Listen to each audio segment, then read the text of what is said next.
Notification के regarding जब से कुछ सूचना आई है उसके बाद 67th बीपीएससी एस्पिरेंट्स के मन में ये सवाल उठने लगा है कि किस तरीके से तैयारी की जाए ताकि प्रारंभिक परीक्षा उत्तीर्ण होने में समस्या उत्पन्न न हो, क्योंकि जिस तरीके से 66 बीपीएससी का कट ऑफ इंक्रीज हुआ है उसके बाद छात्रों के मन में प्रीलिम्स को लेकर भी एक भय की स्थिति है, क्योंकि इस बार प्रीलिम्स में 66 प्रीलिम्स के कट ऑफ 108 किया था।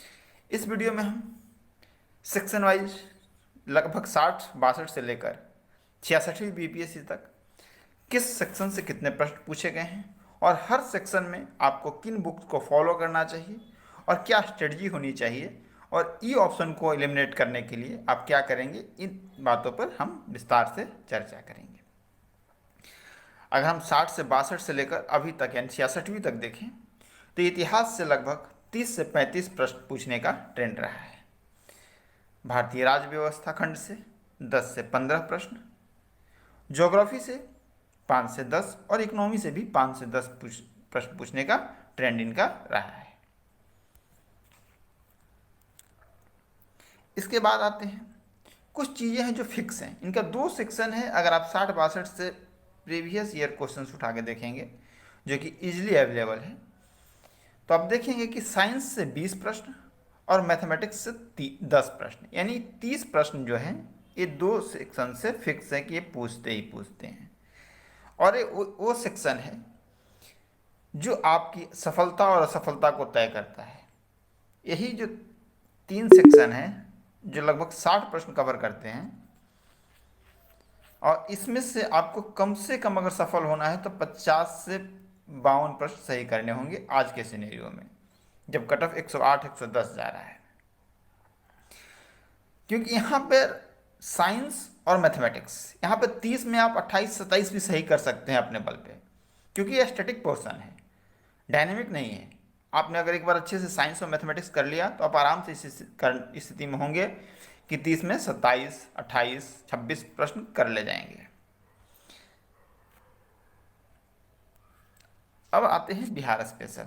बिहार स्पेशल से 10 से 15 प्रश्न आते हैं और जो मिसलेनियस है, मिसलेनियस में क्या क्या शामिल होगा हम आगे देखेंगे, उसमें 5 से 10 प्रश्न पूछे जाते हैं। अब आते हैं हमारा जो प्रथम खंड था हिस्ट्री। हिस्ट्री बिहार में सबसे करंट अफेयर्स के बाद अगर कोई सबसे इंपॉर्टेंट सेक्शन है तो है हिस्ट्री। देखिए हिस्ट्री में आपको क्या करनी है, लूसेंट जीके। लूसेंट जीके को बीपीएससी के लिए आपको रामबाण मान लेना है। कुछ लोग इसकी बहुत आलोचना करते हैं, लेकिन मैं कहता हूं कि जो आलोचना करते हैं वो लूसेंट पढ़ के ही कम से कम 2 से 4 बार प्रीलिम्स निकाल चुके होंगे। इसलिए इन आलोचनाओं के चक्कर में आपको नहीं पढ़ना है। लूसेंट लेटेस्ट वर्जन जरूर रखें आप। उसके जो तीनों सेक्शन हैं उसको एक बार पढ़ना नहीं है आपको कि एक बार पढ़ लिया ख़त्म हो गया, उसको बार बार रिवाइज करना है, क्योंकि फैक्ट्स है, फैक्ट्स भूल जाते हैं। एंशिएंट इंडिया के जो फैक्ट्स होते हैं वो आप बहुत दिन तक आपको याद नहीं रहते हैं, इसलिए आप उसको बार बार रिवाइज करेंगे और कोशिश करेंगे कि मॉडर्न और मिडिएवल आप पहले पढ़ें और एंशिएंट हिस्ट्री को एक बार पढ़ लें और एक बार एग्जाम के 4 से 5 दिन पहले उसको रिवाइज करें। इसके बाद आपको इम्तियाज़ अहमद की एक एमसीक्यू की बुक आती है। एक किताब आपको इसलिए पढ़नी है क्योंकि हिस्ट्री के संबंध में अगर कोई विवाद होता है तो बीपीएससी जो आंसर को प्रेफर करती है वो इम्तियाज़ अहमद की बुक को ही करती है। तो इम्तियाज़ अहमद सर की इस बुक को आपको पढ़ना है, और पढ़ना ही नहीं है उसको, एमसीक्यू को आप चाहें तो याद कर लें एकदम। और इसके अलावा PYQ जो आपको दिख रहा है इतिहास में, ऐसे तो मैं 60 से 62 को फॉलो करने के लिए कहता हूँ बाकी सेक्शंस के लिए, लेकिन इतिहास के लिए जितना जब से बीपीएससी की परीक्षाएं चल रही हैं वहाँ से, यानी जब तक उपलब्ध हो आपके पास वर्तमान समय तक, पूरे PYQ को आप कवर करेंगे। इसके बाद आते हैं पॉलिटी सेक्शन। बीपीएससी में बच्चों को लगता है कि सबसे आसान सेक्शन है। मुझे लगता है कि ई ऑप्शन के बाद पॉलिटी के जो प्रश्न होते हैं वो सबसे टिपिकल हो जाते हैं और यहीं से बच्चे आसानी के सोचकर और 4 से 5 प्रश्न 10 प्रश्न में गलत कर जाते हैं, जो कि बहुत निर्णायक हो जाता है उनके रिजल्ट में। तो इसके लिए आपको लूसेंट जीके तो फॉलो करनी ही है, लेकिन चूंकि डेप्थ में प्रश्न पूछे जा रहे हैं इधर कुछ सालों से, तो आप लक्ष्मीकांत की जो भारतीय राज्य व्यवस्था आती है उसके जो 6th एडिशन है उसे आप पढ़ लेंगे। जो नए टॉपिक जुड़े हैं उसे भी आप रिवाइज करेंगे। साथ ही साथ जब आप भारतीय राज्य व्यवस्था पढ़ रहे हों तो एक बेयर एक्ट का मतलब होता है कि इंडियन कॉन्स्टिट्यूशन की आपको जो आर्टिकल वाली किताब आती है भारत सरकार द्वारा जो जारी की जाती है वो आपके पास होनी चाहिए, क्योंकि बीपीएससी ने एक नया ट्रेंड पकड़ा है कि आर्टिकल के बिटवीन द लाइंस, यानी कि 4 शब्द अगर लिखे हुए हैं उस आर्टिकल में तो 3 शब्द को लेकर एक शब्द हटा देता है, आपको पूछता है कि किस शब्द का जिक्र इसमें नहीं किया गया है। तो इसलिए आपको बेयर एक्ट पढ़ना बिल्कुल ज़रूरी है। और बेयर एक्ट में खासकर कुछ खास सेक्शंस है जिनको कि आपको एकदम बिटवीन द लाइंस पढ़ना है। एफआर यानी fundamental rights, DPSP and fundamental duties. इसके अलावा प्रेसिडेंट, गवर्नर, सुप्रीम कोर्ट, ये मेजर चंक हैं जहां से प्रश्न उठते हैं बीपीएससी में। अब हम आते हैं ज्योग्राफी के सेक्शन पे। इसके लिए लूसेंट जी की आपको पढ़ना है। बिहार के मैप को आप अच्छे से रिवाइज करेंगे।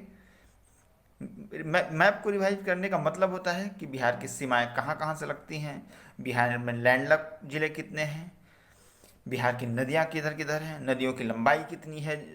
आप प्रीवियस ईयर उठाएंगे तो आपको आइडिया लगेगा कि इस तरह से भी प्रश्न पूछे जाते हैं। गंगा नदी किस जिले से गुजरती है या किस जिले से नहीं गुजरती है, कितने जिलों से गुजरती है, सबसे अधिक किस जिले से गुजरती है। यानी इस तरह के फैक्चुअल को भी आप एक जगह समराइज करेंगे, क्योंकि इस तरीके का क्वेश्चन बीपीएससी ने पूछना स्टार्ट कर दिया है।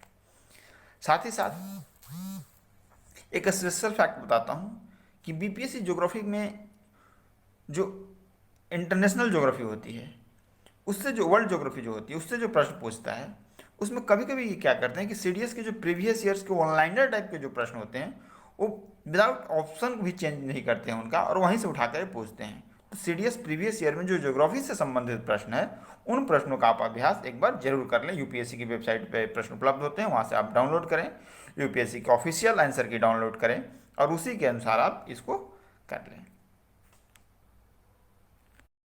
Bad day at trading stocks. हाँ यार।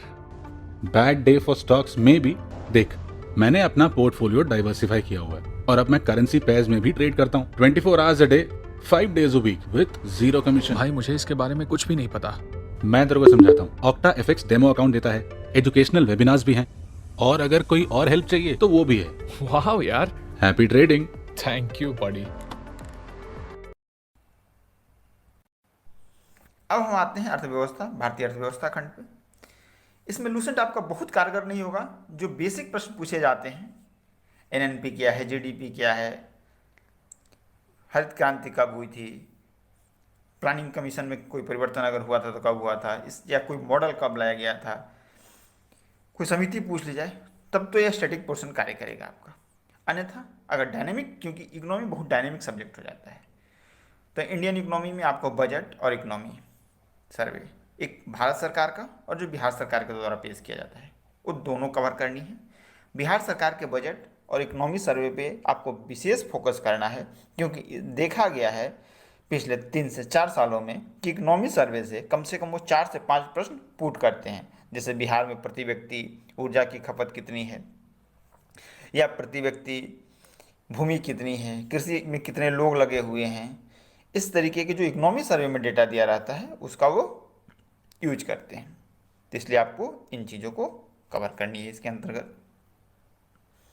इसके अलावा सेंट्रल गवर्नमेंट और स्टेट गवर्नमेंट की जो स्कीम चलाई जा रही है, खासकर बिहार सरकार के द्वारा जो स्कीम चलाई जा रही है, उसके जितने भी फीचर्स हैं ये आपको बिहार सरकार की ऑफिशियल वेबसाइट पे मिल जाएगी। जैसे बालिकाओं को साइकिल प्रदान किया जाता है, उनको ग्रेजुएशन के बाद जन्म पे कुछ रुपए दिए जाते हैं, इस तरह के बहुत ढेरों स्कीम चल रही है बिहार सरकार के द्वारा। और कुछ अभी गरीब कल्याण योजना, इस तरह की नई स्कीम भी शुरू की गई है। तो जितनी भी स्कीम है उसके जितने भी फीचर्स हैं उसको बिटवीन द लाइन्स आपको याद करने हैं। ऐसा नहीं कि आप मोटा मोटी पढ़ लोगे, उससे काम नहीं चलेगा, क्योंकि option 1 2 3 all of the above, तो इस तरीके के आते हैं कि जब तक आपको क्लैरिटी नहीं रहेगी, बिल्कुल क्रिस्टल क्लैरिटी नहीं रहेगी, आप ऑप्शन को एलिमिनेट नहीं कर पाओगे।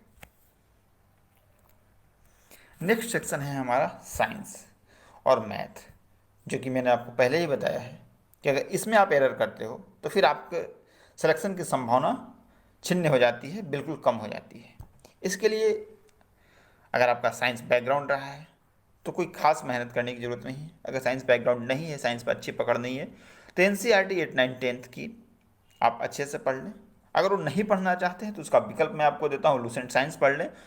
उसमें कम से कम 500 से 600 MCQ दिए हुए हैं। अगर आपको साइंस में रुचि नहीं है, बहुत नहीं समझ में आती है, उनके लिए मैं बता रहा हूँ कि वो 500 से 600 प्रश्न को जरूर लगा लें, क्योंकि वो कम से कम BPSC अगर आपसे 20 प्रश्न पूछेगी तो 10 से 12 प्रश्नों में आपको मदद वहाँ से मिल जाएगी। अब जो मैथ का सेक्शन है, अगर हम पहले को देखें यानी 60-62 से पहले जो ये प्रश्न पूछते थे, उसमें वो 11 तक के स्टैंडर्ड्स के प्रश्न पूछ लेते थे, जैसे लिमिट, डिफ्रेंशिएशन। लेकिन अब इन्होंने इस पैटर्न को छोड़ दिया है। अब वो परसेंटेज, रेशियो, डायग्राम, इसके बाद आपका ज्योमेट्री, छोटे छोटे प्रश्न पूछते हैं, टाइम से संबंधित प्रश्न पूछ लेते हैं। तो इन प्रश्नों की प्रकृति अब उन्होंने पहले की तुलना में थोड़ी आसान कर दी है। अब बिहार स्पेशल, बिहार स्पेशल के लिए आपको नैनो, लूसेंट, दृष्टि ने एक मंथली मैगजीन भी स्टार्ट करना शुरू कर दिया है BPSC और JPSC को लेकर। तो उस स्पेशल एडिशन का उपयोग कर सकते हैं। दृष्टि बिहार झारखंड स्पेशल एक मैगजीन आती है, उसको ले सकते हैं, या आपको जो भी इन तीनों में अच्छा लगता है उसे आप पढ़ सकते हैं। इसके साथ ही साथ गौरव गर्ग सर के द्वारा स्टडी IQ पर बिहार की एक कंपाइलेशन दी जाती है, जैसे जनवरी से लेकर मई 2021 तक उन्होंने अपडेट कर दिया है। इसके बाद मंथली भी देते हैं और वो 3 क्वार्टरली भी अपडेट करते रहते हैं। तो वहाँ से आपको अच्छे कंटेंट मिल जाएंगे। अब हिस्ट्री के बाद हमने दूसरा जो मेजर चंक आपको बताया था वो करंट अफेयर्स था। इसके लिए डेली न्यूज़पेपर का कोई भी विकल्प नहीं है, कोई ऑप्शन नहीं है आपके पास, ये करना है आपको। क्यों करना है मैं बताता हूँ। डेली न्यूज़पेपर आप जब पढ़ते हो तो लगभग जितने भी इम्पोर्टेंट इवेंट्स हो रहे हैं उसकी बेसिक जानकारी आपके पास ऑलरेडी लाइफ टाइम में उपलब्ध होती जाती है। जैसे person in news, place in news, sports, prizes, ये जितने भी चीज़ें हैं ना, वो आप एक प्राइमा फेस आपके दिमाग में रहती है कहीं ना कहीं सबकॉन्शियस माइंड में, जब आप इन चीज़ों को पढ़ते हैं। अब इसके बाद आप जब मैगजीन पढ़ते हैं तो इसका दोहराव होता है, यानी एक महीने आपने न्यूज़पेपर पढ़े, सारी चीज़ें की आपको बेसिक जानकारी है। अब आप जब मैगजीन पढ़ते हो तो उन्हीं चीज़ों के बारे में विस्तार से पढ़ते हो, तो दोबारा रिवीजन हो जाता है आपका। साथ ही साथ एग्जाम के टाइम में आप GK टुडे की वेबसाइट को फॉलो कर सकते हैं और वहाँ पे MCQ दी हुई रहती है बहुत सारी। तो आपने जो तैयारी की है करंट अफेयर्स की, वो कितनी कारगर की है, कितनी स्पेसिफिक की है, वो उसका आप मूल्यांकन इस टेस्ट सीरीज के माध्यम से कर सकते हैं, जो कि निःशुल्क होता है। अब मिसलेनियस सेक्शंस हैं, इंटरनेशनल ऑर्गेनाइजेशंस हैं, रिपोर्ट्स हैं, बहुत सारी चीज़ें हैं। इसके लिए आपको क्या करना होगा, तो जब आप न्यूज़पेपर पढ़ते हैं तो इस तरह के कोई भी आपको घटना मिले उसको आप एक छोटी सी डायरी बनाए करंट अफेयर्स की और उसमें अपडेट करते जाएं। ये आपको एग्जाम के टाइम में काफ़ी मददगार होगा। करंट अफेयर्स की अगर आप डायरी मेंटेन करते हैं तो इसका फ़ायदा आपको एग्जाम के टाइम में जरूर मिलेगा और औरों की तुलना में आप 4 से 5 प्रश्न करंट अफेयर्स में अधिक करने की स्थिति में रहेंगे। अब आता है रोल ऑफ ई ऑप्शन। आपको पता है कि बिहार स्टेट ने 60-62वीं से BPSC ने ई ऑप्शन को इंक्लूजन किया है, समावेश कर दिया है, जिसके कारण एग्ज़ाम और भी ज़्यादा टफ हो गया है। इसमें क्या होता है कि ई ऑप्शन में इस तरीके का ऑप्शन उन्होंने डाला है, इनमें से कोई नहीं है एक से अधिक, यानी वो 5 ऑप्शन नहीं है, 7 ऑप्शन हो जाते हैं अगर आप अच्छे से ई ऑप्शन को एलेबोरेट करोगे तो।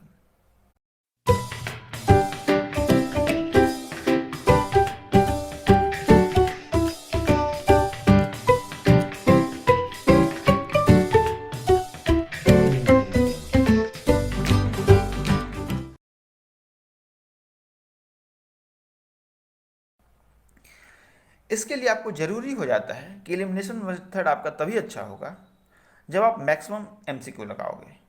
तो सबसे पहला काम करें कि आप 60 से 62, 63वीं, 64वीं, 65वीं में 2 बार एग्जाम हुए थे, दोनों पेपर। 66वीं में भी 2 बार एग्जाम कंडक्ट कराया गया था। आपको पता होगा कि औरंगाबाद BL इंडो कॉलेज से पेपर लीक हो गया था, उसके कारण 66वीं का री एग्ज़ाम हुआ था। उसके ऑफिशियल आंसर की के साथ आप मिलाएं। अगर आपके पास वो क्वेश्चन नहीं है तो हमारे इस चैनल पर ऑफिशियल आंसर की के साथ वो पूरी क्वेश्चन बुकलेट डाल हमने अपलोड कर रखी